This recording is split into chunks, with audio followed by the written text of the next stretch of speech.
Captain Taehyun Kim sat in his command chair on the bridge of the Earth Defense Force ship, Thunderchild.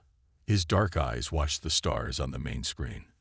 The ship was on patrol near the edge of the Sol system, Earth's home system. It was a quiet day, like many others. "Captain, I'm picking up a strange signal," said Lieutenant Ju Park. She touched her earpiece and frowned. Her fingers moved quickly over her control panel.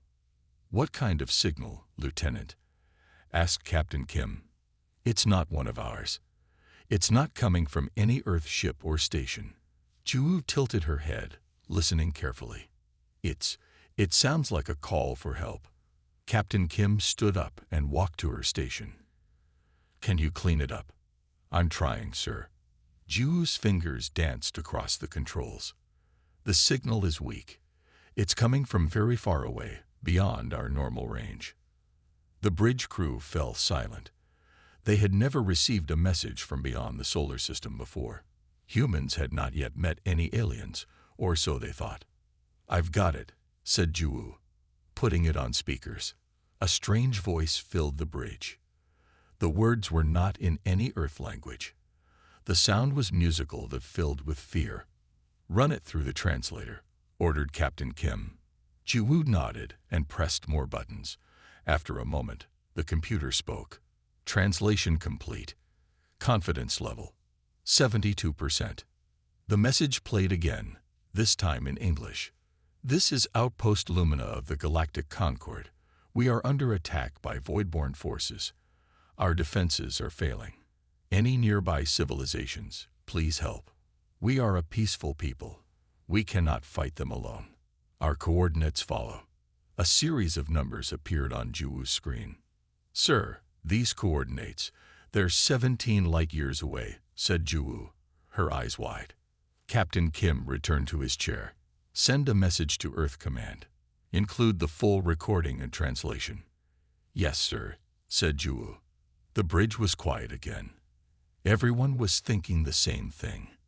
Aliens were real, and they needed help. Admiral Do-Yeon Choi sat at the head of the large table in Earth Command. Around him sat the leaders of Earth's military and government. They had just listened to the alien message. "It could be a trap," said General Lee. "We should ignore it. Or it could be exactly what it sounds like," said Dr. Hiren Kang, the top xenobiologist on Earth. "A call for help from a species in trouble." Admiral Choi nodded slowly. "Either way, we need to investigate. If there are hostile forces just 17 light-years away, we need to know about it." "The Thunderchild is our most advanced ship," said Captain Kim, who was joining by video link. "We can be ready to jump to the coordinates in 6 hours. Admiral Choi looked around the table. "Any objections?" No one spoke. "Very well.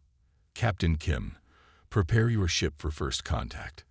Dr. Kang, you will join the Thunderchild as our xenobiology expert. Your job is to learn as much as possible about these aliens, both the friendly ones and the hostile ones." Dr. Kang nodded, her eyes bright with excitement. "This is a reconnaissance mission only," continued Admiral Choi. "Observe, make contact if possible, but do not engage in combat unless absolutely necessary." 6 hours later, Dr. Hiren Kang stepped onto the bridge of the Thunderchild. The ship hummed with energy as the FTL drive powered up. This would be humanity's first jump beyond their solar system. "Dr. Kang, welcome aboard," said Captain Kim. "Are you ready to make history?" "As ready as I'll ever be," said Dr. Kang with a nervous smile. "All stations report ready, Captain," said Chief Security Officer Sun Woo Lee. He stood tall and alert, his military training evident in his posture. "Lieutenant Park, send one last message to Earth Command. Let them know we're jumping now," ordered Captain Kim. "Message sent, sir," replied Ju. Captain Kim took a deep breath. "Engage FTL drive." The stars on the screen blurred, and then the ship was surrounded by swirling blue light. The Thunderchild had entered faster than light travel. While the ship traveled, Dr. Kang held a briefing in the main conference room. "We know almost nothing about these aliens," she explained. "The message mentioned 2 groups, The Galactic Concord, which seems to be a peaceful organization or alliance, and the Voidborn, who are attacking them. Any guesses about their biology? Asked CSO Lee. Only theories, said Dr. Kang. But based on the voice in the message, the Concord aliens might have a respiratory system different from ours. The voice had musical qualities that suggest multiple voice boxes or sound-producing organs. What about weapons? Asked Captain Kim. What might we face if we encounter these Voidborn? Dr. Kang shook her head. No way to know. But any species capable of interstellar travel will have technology far beyond our current weapons. Then why would they need our help? Asked Juwu. Perhaps they're not warriors, suggested CSO Lee. Not all advanced civilizations develop military technology. They might be pacifists. We'll find out soon enough, said Captain Kim. We exit FTL in 20 minutes. Everyone to your stations. The blue swirl of FTL space faded, and the Thunderchild emerged near a beautiful planet. It was mostly blue, like Earth, but with purple continents and rings of crystal-like material around its equator. Sensors online, reported CSO Lee. I'm detecting multiple large objects in orbit around the planet. On screen, ordered Captain Kim. The view changed to show several dark, jagged ships surrounding the planet. They were shaped like giant throwing stars, with sharp points and rough surfaces. Are those the Voidborn ships? Asked Juwu. Before anyone could answer, the ship's computer issued an alert. Multiple objects changing course. They are moving toward our position. They've seen us, said Captain Kim. Open a channel, all frequencies. Channel open, confirmed Juwu. This is Captain Taehyun Kim of the Earth vessel Thunderchild. We received your distress call and have come to offer assistance. For a moment, there was no response. Then a new voice came through, smoother and calmer than the one in the distress call. Human vessel, this is Ambassador Illyria of the Galactic Concord. Your response is unexpected. We did not know Earth had developed FTL capability. Captain Kim raised an eyebrow. You know about Earth? Of course, replied Ambassador Illyria. Your world is classified as a Class 1 death world in our database. We have observed your development but kept our distance. Your planet's high gravity, extreme weather, and dangerous flora and fauna have produced a species that could be problematic for the wider galactic community. Problematic, repeated Captain Kim, frowning. I apologize for the blunt assessment, said Ambassador Illyria. But species from death worlds tend to be physically strong, aggressive, and adaptable. Traits that evolve for survival on harsh worlds can be dangerous when such species join interstellar society. We came to help, said Captain Kim firmly, not to cause problems. And your help may be exactly what we need, said Ambassador Illyria. The Voidborn have attacked several worlds. Our peaceful species cannot fight them effectively, but perhaps Deathworlders can.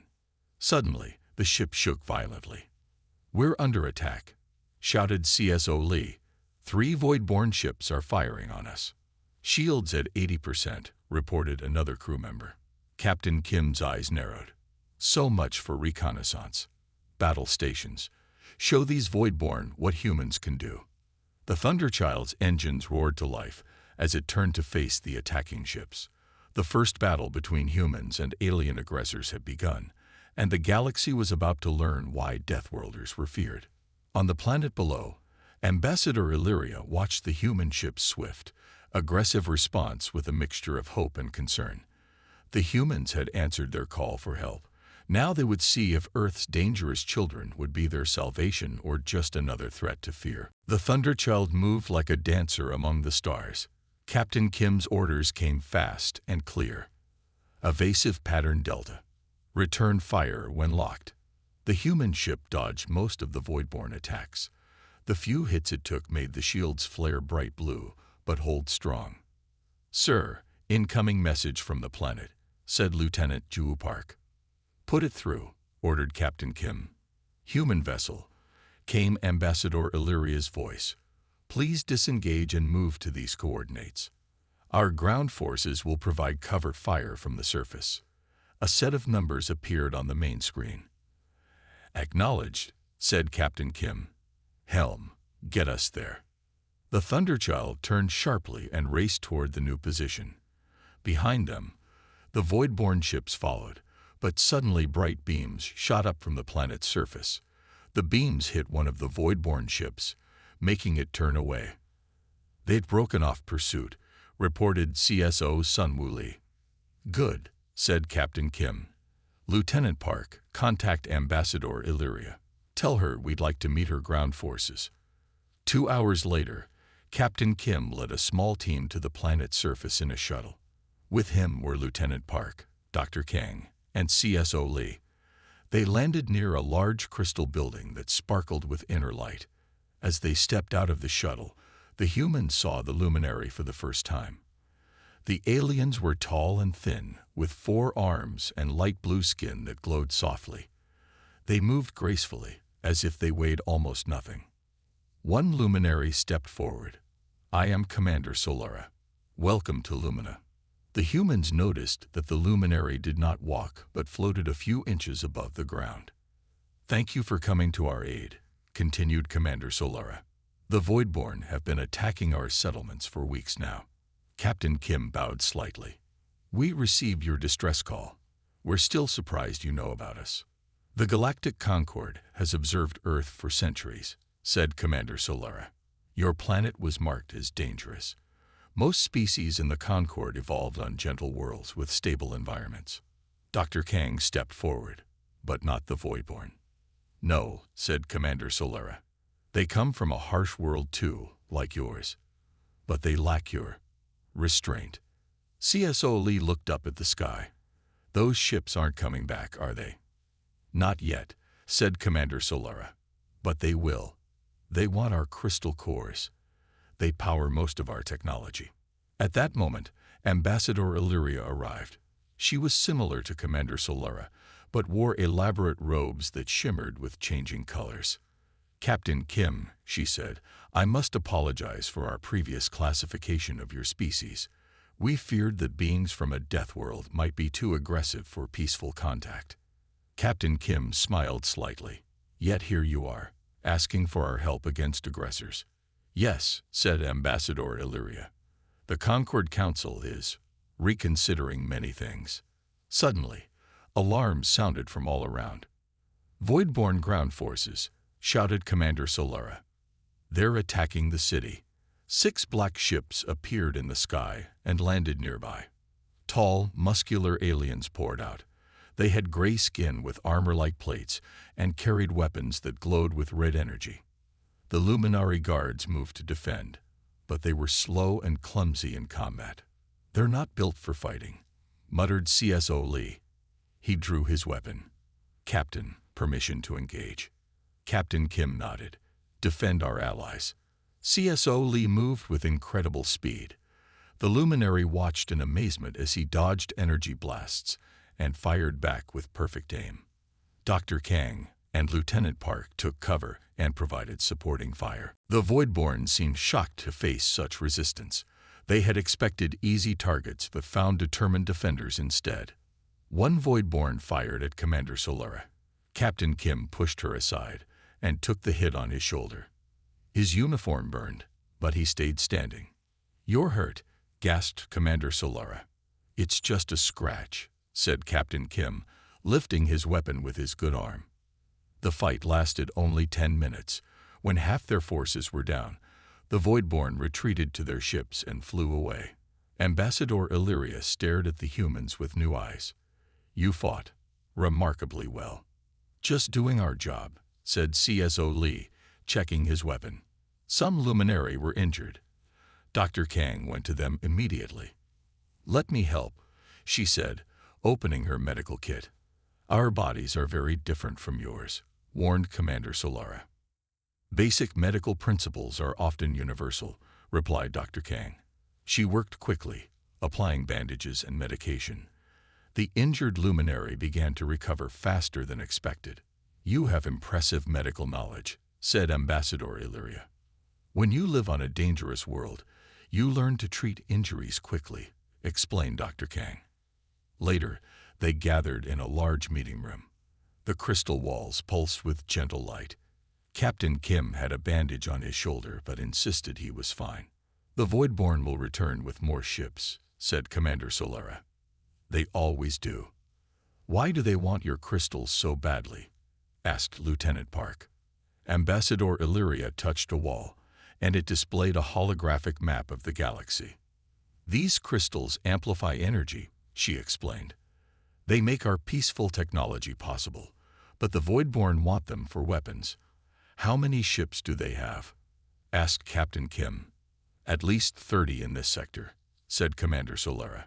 We have only 12 defensive vessels, and they are not designed for war. Captain Kim looked at his team. We need to contact Earth. If the Voidborn are as dangerous as you say, they might target our planet next. You would bring more humans? Asked Ambassador Illyria, looking uncertain. You asked for our help, said Captain Kim. This is how we can provide it. Ambassador Illyria hesitated, then nodded. There is something else you should know. The reason we kept Earth isolated was not just fear of your aggressive tendencies. It was also because humans are physically superior to most Concord species. Dr. Kang looked surprised. Superior how? You evolved on a high-gravity world with high oxygen levels, explained Ambassador Illyria. Your bodies are stronger, your reflexes faster, your endurance greater than most species in the Concord. Even the Voidborn, who come from a similar world, lack your adaptability. CSO Lee crossed his arms. So we're the monsters in your galactic community. Not monsters, said Ambassador Illyria quickly. Just potentially dangerous allies. Well, said Captain Kim, now you need dangerous allies. Lieutenant Park, establish a secure channel to Earth Command. Tell Admiral Choi everything we've learned. Lieutenant Park nodded and left the room. What happens next? Asked Commander Solera. Next, said Captain Kim, we prepare for war. The Voidborn started this, but humans will finish it. Dr. Kang studied the luminary biology data on her tablet. If the Voidborn are similar to humans in some ways, they might have similar weaknesses. I need to learn more about them. I'll help gather tactical information, offered CSO Lee. In orbit above them, the Voidborn command ship received reports from the ground force survivors.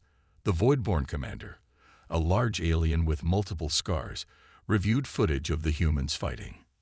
These are not luminary, he growled. These creatures fight like true warriors. They call themselves humans, said his lieutenant, from a planet called Earth. Another Deathworld species, mused the commander. Interesting. Prepare a full attack force.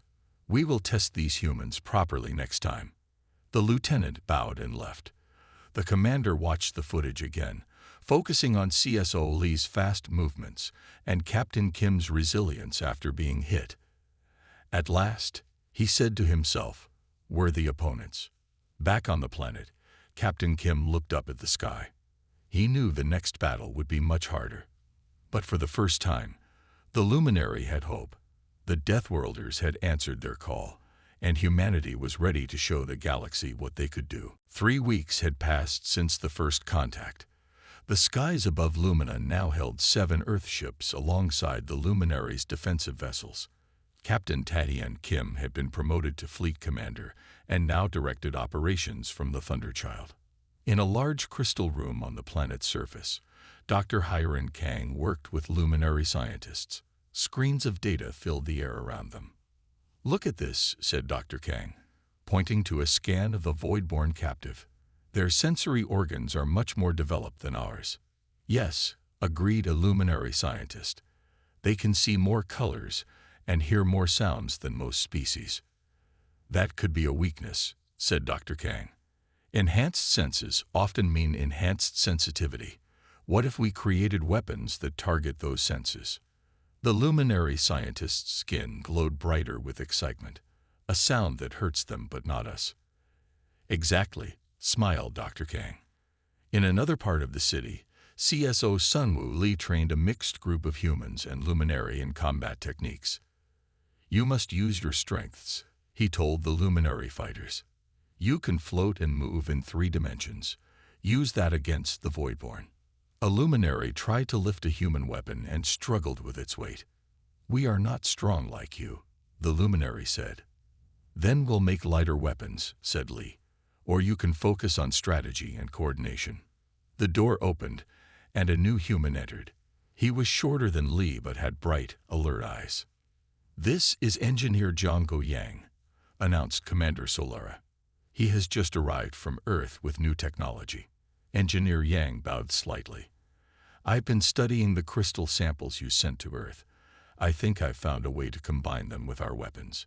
He opened a case to reveal several modified weapons. They had crystal components that glowed with inner light. "These will penetrate Voidborn shields," said Engineer Yang, "and they're light enough for the luminary to use." The luminary fighters gathered around, their skin glowing with hope. On the bridge of the Thunderchild, Fleet Commander Kim studied the tactical display with Lieutenant Ju Park. "The Voidborn fleet is growing," said Lieutenant Park. 27 ships now." "And we have 12, said Fleet Commander Kim. 7 human ships and 5 luminary defenders, plus 3 Concord vessels that just arrived," added Lieutenant Park. Ambassador Illyria entered the bridge. "The Concord Council has voted. They officially recognize Earth as an ally and request your full military assistance." Fleet Commander Kim nodded. "Admiral Choi is preparing more ships. They should arrive within 2 weeks." "We may not have 2 weeks," said Lieutenant Park suddenly. "Sir, the Voidborn fleet is moving." The tactical display showed the enemy ships forming attack groups. "They're targeting the city's main shield generator," said Fleet Commander Kim. "Alert all ships. Battle stations." The battle began with a massive Voidborn assault. Their ships moved in perfect formation, focusing fire on the weakest Concord vessels. "Thunderchild to all Earth ships," called Fleet Commander Kim. "Execute Pattern Omega. Protect the Concord vessels." The human ships moved in ways that shocked both allies and enemies. They accelerated faster than seemed safe, made turns that should have torn them apart, and positioned themselves to take hits meant for the weaker Concord ships. On the planet, Dr. Kang watched the battle from the command center. "The disruptor isn't ready yet," she said anxiously. "Work faster," urged Commander Solara. "Our shields are already down to 60%. Engineer Yang rushed in with a crystal device. "I've reconfigured the city's defense grid. It should boost shield strength by 30%. As he connected the device, the shield display immediately showed improvement. In space, the battle turned against the defenders. 2 Concord ships were badly damaged, and 1 luminary vessel had been destroyed. "We can't hold them like this," said Lieutenant Park. Fleet Commander Kim studied the enemy formation. "They're too organized, too perfect." "Sir," said Lieutenant Park, "I've been monitoring their communications. They use a central command structure. All orders come from the lid ship." Fleet Commander Kim's eyes narrowed. "Then we target that ship. All ships, focus fire on the Voidborn command vessel." The human ships changed tactics, diving aggressively toward the lead Voidborn ship. The enemy formation broke apart as they tried to protect their commander. "Now," ordered Fleet Commander Kim, "Pattern Sierra. Split their forces." The Earth ships executed a complex series of maneuvers that separated the Voidborn fleet into smaller groups. The Concord and Luminary ships, following the humans' lead, targeted these isolated groups. On the surface, Dr. Kang completed her work. "The sensory disruptor is ready," she announced. "But its range is limited. We need to get it closer to their fleet." CSO Lee stepped forward. "I'll take a team up." "It's too dangerous," said Commander Solara. "That's why we're here," replied CSO Lee with a slight smile. Engineer Yang looked at the device. "I can boost the signal if I can access one of their communication nodes." "Then I'll get you to one," said CSO Lee. A small fast shuttle launched from the planet's surface. CSO Lee piloted with Engineer Yang. and 2 human soldiers aboard. They carried Dr. Kang's disruptor device. "We need to reach that damaged Voidborn ship," said CSO Lee, pointing to a vessel that had fallen back from the main battle. They approached the damaged ship and docked at an emergency airlock. The human team cut through the door and entered. Inside, the environment was harsh. The air was thin and full of chemicals that made breathing difficult. "Their atmosphere is toxic to us," warned Engineer Yang, checking his environmental suit. "And our atmosphere would be toxic to them," replied CSO Lee. "Keep your suits sealed." They fought their way through the ship, encountering Voidborn soldiers. The aliens were strong but surprised by the human speed and adaptability. Engineer Yang found the communication node. "This is it. Give me 5 minutes." "You have 2, said CSO Lee as he fired at more approaching Voidborn. Engineer Yang worked quickly, connecting Dr. Kang's device to the alien technology. "Done. Activate it and let's go," ordered CSO Lee. On the Thunderchild, Fleet Commander Kim received an urgent message. "The disruptor is online," reported Lieutenant Park. Lee's team did it. Throughout the Voidborn fleet, chaos erupted. Their ships began moving erratically, their perfect formation shattered. "Now's our chance," said Fleet Commander Kim. "All ships, full attack." The human, Luminary, and Concord ships pressed their advantage. With the Voidborn coordination disrupted, their superior numbers meant less. The Earth ships moved with controlled aggression, showing combat techniques developed over centuries of human warfare. The Voidborn, despite their strength, had never faced such unpredictable enemies. After an hour of intense fighting, the Voidborn fleet began to retreat. 7 of their ships had been destroyed, and many others damaged. "They're pulling back," reported Lieutenant Park. Fleet Commander Kim nodded. "Let them go. We need to regroup and prepare." CSO Lee's shuttle returned to the Thunderchild. Despite injuries, his team had completed their mission. In the medical bay, Dr. Kang treated the wounded. "You took a big risk," she told CSO Lee as she bandaged his arm. "It worked, didn't it?" he replied. Engineer Yang sat nearby, examining a piece of Voidborn technology he had taken. "This is interesting," he said. "Their tech is advanced, but it's designed for perfect conditions. It doesn't adapt well to unexpected situations." "Unlike humans," said Dr. Kang. Fleet Commander Kim entered the medical bay. "Good work, all of you. But this isn't over. Our sensors detect a larger Voidborn fleet gathering at the edge of the system." "How many ships?" asked CSO Lee. "At least 50, said Fleet Commander Kim grimly. "They're bringing everything they have." "So are we," said Lieutenant Park from the doorway. "Admiral Choi has arrived with the main Earth fleet." On the main screen, they watched as 20 more Earth ships emerged from FTL travel. Leading them was the massive dreadnought Seoul, Admiral Do-Yun Choi's flagship. "Now," said Fleet Commander Kim with a confident smile, "the real battle begins." The Luminary and Concord allies watched with new hope as Earth's full military might arrived. The Voidborn had started this war thinking they faced only peaceful, weak species. Now they would face the full power of humanity. The Deathworlders had come to stay. Admiral Do-Yun Choi stood on the bridge of the dreadnought Seoul. He was a tall man with gray hair and eyes that had seen many battles. Now he faced his greatest challenge. "Status report," he ordered. 53 Voidborn ships approaching," replied his second-in-command. "They'll be in attack range in 2 hours." Admiral Choi nodded. "Connect me with Fleet Commander Kim." On the main screen, Tae-Yun Kim appeared. He looked tired but determined. "Admiral," he said with a respectful nod. "Good to see you, sir." "You've done well, Commander," said Admiral Choi. "Now it's time to finish this."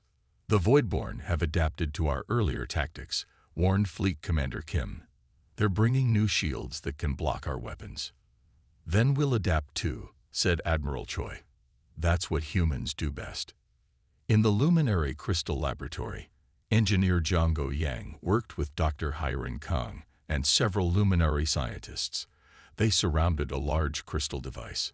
This crystal amplifier will boost the power of our disruptor by 10 times, explained Engineer Yang. But it needs a massive power source. The city's main reactor can provide that, said a luminary scientist. But diverting that much power will leave our shields weakened. It's a risk we have to take, said Dr. Kang. If this works, the Voidborn fleet will be paralyzed. For how long? Asked CSO Sun Wu Li, who stood by the door. 3 minutes at most, said Engineer Yang. But that should be enough if our ships are ready. CSO Li nodded. I'll gather a boarding team. When their ships are disabled, we'll strike at their flagship. On the Voidborn command ship, Supreme Commander Nexus reviewed the battle plans. He was larger than other Voidborn, with thick armor plates covering his gray skin. The humans have proven troublesome, he said to his officers, but they have never faced our full might. Their ships move in ways ours cannot, said an officer. And they fight with unusual tactics, added another. Because they evolved on a Deathworld, like we did, said Supreme Commander Nexus. But we have technology and numbers on our side. He touched a control panel, bringing up images of the human ships. This time, we will crush them, he promised. And then we will visit their homeworld. Lieutenant Ju Park worked at her station on the Thunderchild, coordinating communications between the human ships and their allies. The Concord has sent 3 more ships, she reported to Fleet Commander Kim. And the Luminary have armed 5 cargo vessels with Engineer Yang's crystal weapons. Good, said Fleet Commander Kim. We need every ship we can get. Ambassador Illyria entered the bridge. Her usually bright skin looked pale with worry. The Galactic Concord Council has voted, she announced. Earth is now recognized as a full member of the Concord, with all rights and protections. That's nice, said Fleet Commander Kim. But right now, we need ships more than votes. There's more, said Ambassador Illyria. The Council has authorized the creation of a special defense force composed primarily of humans. They want Deathworlders to protect the galaxy. Fleet Commander Kim smiled slightly. First, we have to survive this battle. Admiral Choi gathered all ship commanders for a final briefing. The plan was complex but built on human military traditions thousands of years old. We will not fight the way they expect, he explained. Humans don't win by following rules. We win by changing the game. The Earth ships would split into 3 groups. One would protect the luminary planet. Another would act as bait, drawing the Voidborn away from the planet. The third, led by Admiral Choi, would hide behind Lumina's moon and strike when the enemy was fully committed. Remember, said Admiral Choi, the Voidborn think in perfect formations. They expect logical responses. We will be unpredictable. The Voidborn fleet arrived exactly as predicted. Their ships formed a perfect attack pattern, spreading out to surround the planet. They're sending a message, said Lieutenant Park. They demand our surrender.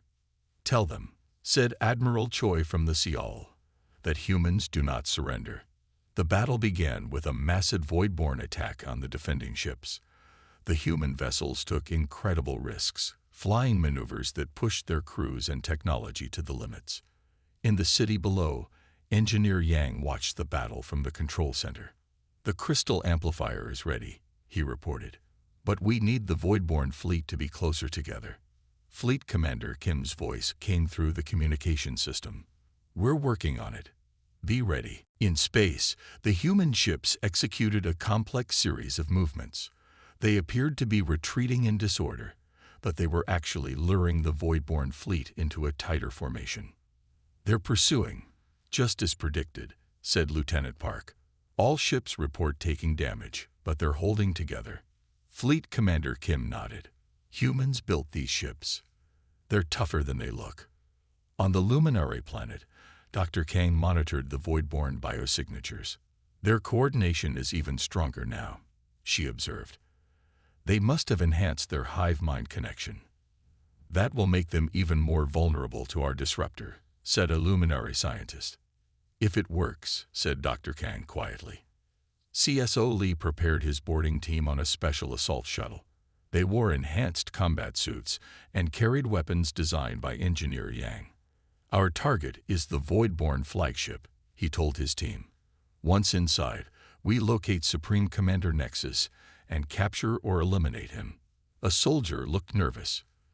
"The atmosphere on their ships is toxic to us." "Our suits will protect us," said CSO Lee. "And remember, our atmosphere is toxic to them too. We have the advantage of being able to adapt." The battle reached its peak as the Voidborn fleet consolidated around what they thought was a retreating Earth force. Suddenly, Admiral Choi's ships emerged from behind the moon, catching the enemy in a crossfire. "Now," ordered Fleet Commander Kim. On the planet, Engineer Yang activated the crystal amplifier. The massive device glowed blindingly bright as it channeled power. A wave of energy shot upward from the planet, invisible but powerful. Throughout the Voidborn fleet, chaos erupted. Their perfect formation collapsed as ships began moving randomly. "The disruptor is working," reported Lieutenant Park. "Their communications are scrambled." "All ships, attack," ordered Admiral Choi. CSO Lee, "Launch your mission." The Earth ships attacked with full power, their weapons enhanced by luminary crystal technology. The Voidborn ships, unable to coordinate, could not present a unified defense. CSO Lee's shuttle launched toward the Voidborn flagship, slipping through the confusion to dock at an access point. Inside the Voidborn flagship, Supreme Commander Nexus struggled to restore order. "What is happening?" he demanded. "All communications are failing," reported an officer. "The ships cannot hear our orders." Alarms blared as CSO Lee's team cut through the outer doors. Voidborn soldiers rushed to defend, but they were met by determined humans who fought with speed and adaptability that shocked them. CSO Lee led his team through the ship, moving toward the command center. The Voidborn environment was harsh, but their suits protected them. On the Seoul, Admiral Choi directed the final assault. "Target their weapons and engines," he ordered. "Disable, don't destroy if possible." The human ships moved with precise coordination, while the Voidborn fleet floundered in confusion. On the planet, the crystal amplifier began to overload. "We can't maintain this output much longer," warned Engineer Yang. "Just a little more time," urged Dr. Kang. CSO Lee's team reached the command center of the Voidborn flagship. After a brief but intense fight, they secured the room. Supreme Commander Nexus stood defiantly as humans surrounded him. "You fight well, for peaceful creatures," he said. "We're not peaceful," corrected CSO Lee. "We're restrained. There's a difference." In space, the battle turned decisively in favor of the Earth and Concord forces. Many Voidborn ships were disabled or destroyed. The crystal amplifier finally shut down, but it had done its job. The Voidborn fleet was scattered and broken. Supreme Commander Nexus sat across from Admiral Choi and Fleet Commander Kim in the Seoul's conference room. "You have defeated us," acknowledged Nexus. "What are your terms?" "Leave Concord space," said Admiral Choi. "Never return." "And know this," added Fleet Commander Kim. "Earth now stands with the Galactic Concord. Any future attacks will face the full might of humanity." Supreme Commander Nexus studied the humans closely. "Your species is young, but formidable. We will respect your terms." 1 month later, a ceremony was held on the Concord's central world. Captain Taehyun Kim, now promoted to admiral, stood with his crew as they received medals from the Concord Council. "In our long history," said the Concord Grand Minister, "we feared species from Deathworlds. We thought your strength and adaptability made you dangerous. Now we see that these same traits make you the perfect defenders of peace." Admiral Kim looked at his team: Lieutenant Park, Dr. Kang, CSO Lee, and Engineer Yang. They had answered a simple distress call and found their place in the galaxy. "The very things you feared about us," said Admiral Kim to the assembled aliens, "are what saved you. Humans don't seek war, but we know how to end one." From now on, when anyone threatens peace in this galaxy, they should know. The Deathworlders of Earth will answer the call. The luminary lights glowed brightly in celebration as humanity took its place among the stars, not as monsters to be feared, but as heroes who had been summoned when they were needed most.